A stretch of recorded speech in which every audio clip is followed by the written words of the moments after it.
إن الحمد لله نحمده ونستعينه ونستغفره ونعوذ بالله من شرور أنفسنا ومن سيئات أعمالنا من يهده الله فلا مضل له ومن يضلله فلا هادي له ونشهد أن لا إله إلا الله وحده لا شريك له ونشهد أن محمدا عبده ورسوله ربنا زدنا علما اللهم فقهنا في الدين اللهم إنا نسألك علما نافعا وعملا متقبلا ورزقا طيبا اللهم انفعنا بما علمتنا وعلمنا ما ينفعنا وزدنا علما. السلام علیکم ورحمۃ اللہ وبرکاتہ. کل ہم نے سورہ نبا الحمدللہ 30واں پارہ ہمارا سٹارٹ ہوا تھا اور اس میں ہم نے آیت نمبر 9 تک جو ہے وہ پڑھ لیا تھا. 10 تک.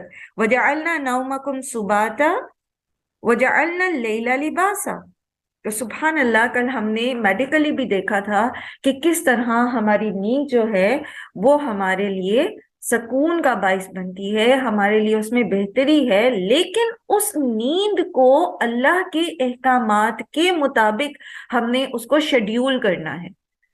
ٹھیک ہے، یہ جو جتنے فائدے آپ کو بتائے گئے ہیں نا نیند کے کل، یہ دن میں سونے کے نہیں ہیں، یہ رات کے سکون میں سونے کے ہیں، اور خاص طور پر ابتدائی حصے میں عشاء کے بعد سونے میں ہے. اور یہی سنت ہے اللہ کے رسول صلی اللہ علیہ وآلہ وسلم کی، کیونکہ یہ جتنے میڈیکل ایڈوانٹیجز ہم نے کل پڑھے ہیں نیند کے، یہ جب نیند مکمل اندھیرے میں لی جاتی ہے اور خاموشی میں لی جاتی ہے، جو کہ رات کے علاوہ میسر نہیں ہے. دنیا میں دن میں آپ جتنا بھی زیادہ اندھیرا کر لیں، لیکن جو خاموشی رات کے وقت کی ہوتی ہے، کیونکہ اللہ سبحانہ تعالیٰ نے رات کو ڈھانپنے والا بنایا ہے، تو وہ ساری ایکٹیویٹیز رک جاتی ہیں. اگر آپ کے ارد گرد کوئی اور شور نہیں بھی ہے، تب بھی پرندوں کی آوازیں، جانوروں کی آوازیں، کہیں دور سے کوئی کھٹ پٹ، وہ اس طرح سے آپ کی نیند کو ڈسٹرب کرتی ہے کہ یہ سارے ہارمونز جو کل ہم پڑھ رہے تھے وہ اس طرح پراپرلی کام کر ہی نہیں سکتے. تو ہمیں اپنی نیند کو شیڈیول کرنا ہے جیسا کہ اللہ کا حکم ہے. اور قرآن کریم میں بہت ساری جگہوں پہ اللہ سبحانہ و تعالیٰ کا یہ فرمان آپ نے پڑھا کہ ہم نے رات کو سونے کے لیے اور دن کو کام کے لیے بنایا ہے. اب ہمارے جو صحت کے مسائل ہیں جتنے بھی آپ دیکھیں کہ اس میں بہت سارے مسائل ایسے ہیں جن کا تعلق نیند کے مناسب ہونے سے نہیں، مطلب نیند مناسب نہ لینے کی وجہ سے ہے، جس میں سب سے پہلے ہائپر ٹینشن، بلڈ پریشر کا مرض.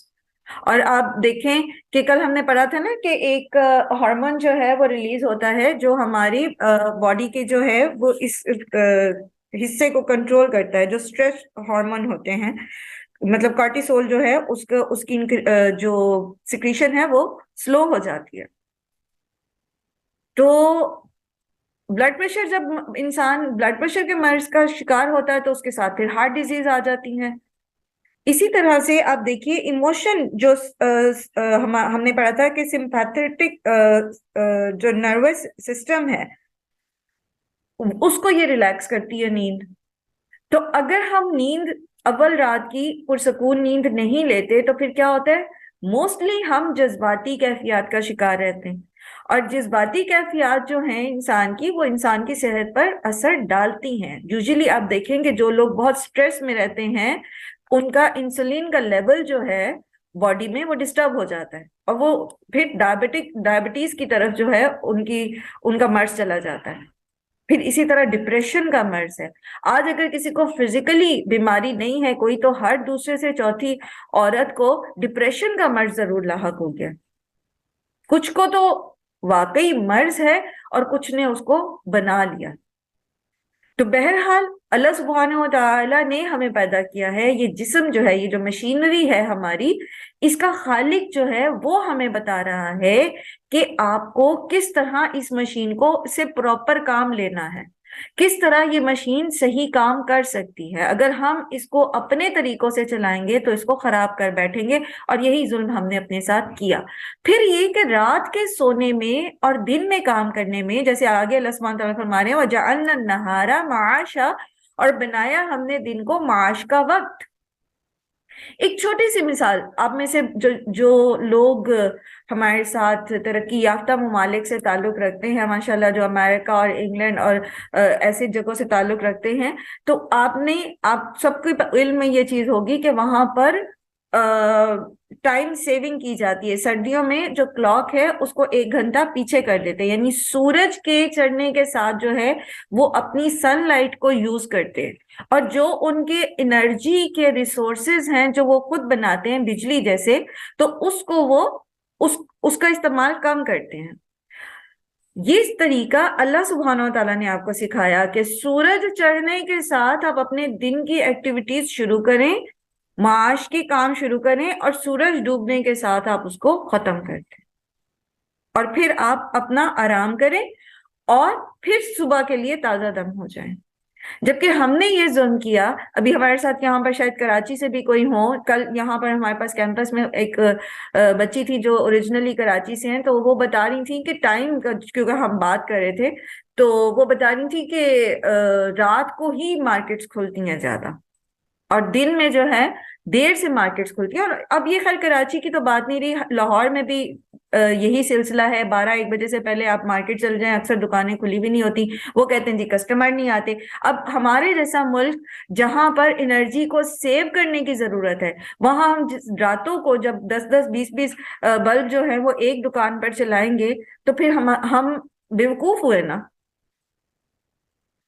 عقل مند کون ہوتا ہے؟ اللہ کے نزدیک عقل مند کون ہے؟ جو اللہ کی نازل کی ہوئی اس ذکر سے فائدہ اٹھاتا ہے، اس ذکر کو یعنی قرآن سے حکمتیں سیکھتا ہے. یہ ہے تو ہمارا اثاثہ، ہمارا ورثہ، ہم اس کو اون کرتے ہیں قرآن کو، لیکن ہم اس پہ عمل نہیں کرتے.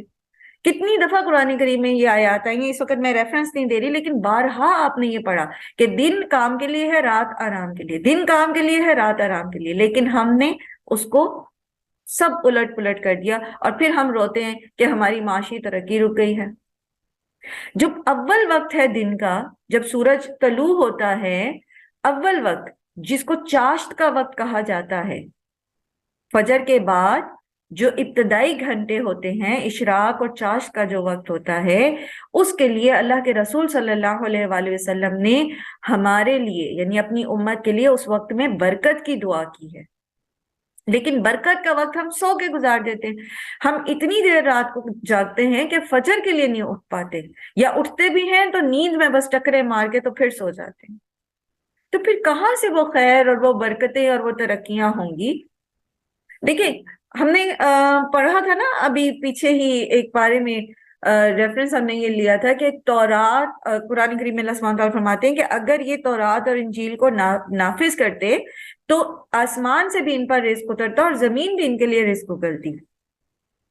تو کتاب اللہ کو نافذ کرنے کا مطلب صرف یہ نہیں ہوتا کہ حدود جاری کر دی جائیں، ڈنڈے کے زور پر عورتوں کو برقعے پہنا دیے جائیں، یا ڈنڈے کے زور پر جو ہے وہ سر عام جو ہے وہ پھانسیاں دینی شروع کر دی جائیں. اللہ کی کتاب کو نافذ کرنے کا مطلب ہے کہ الحمدللہ رب العالمین سے لے کر والناس تک پوری کی پوری کتاب، پوری کی پوری کتاب اس کی حکمتوں کے ساتھ انفرادی اور اجتماعی طور پر اس کو نافذ کیا جائے، ہر معاملے میں، چاہے وہ عدل اور انصاف کے تقاضے ہوں، چاہے وہ خانگی امور ہوں، چاہے وہ معاشرتی امور ہوں. پھر دیکھیں آپ اللہ کا وعدہ ہے آپ سے، پھر دیکھیں آپ کیسے آسمان سے بھی آپ کے اوپر رزق اترتا ہے، اور کیسے زمین بھی آپ کے لیے رزق اگلتی ہے، اور کیسے آپ ترقی یافتہ قوموں میں شامل ہو جاتے ہیں. یہ کام ایک ہم کرنا نہیں چاہتے، اللہ کی کتاب کو اپنی زندگیوں میں شامل نہیں کرنا چاہتے، اور باقی پھر خواب ہم دیکھتے ہیں کہ ہم سپر پاور بن جائیں. تو کیسے بن جائیں گے سپر پاور؟ ایک طرف ہم اللہ اور اس کے رسول سے جنگ چھیڑے ہوئے ہیں، ایک طرف ہم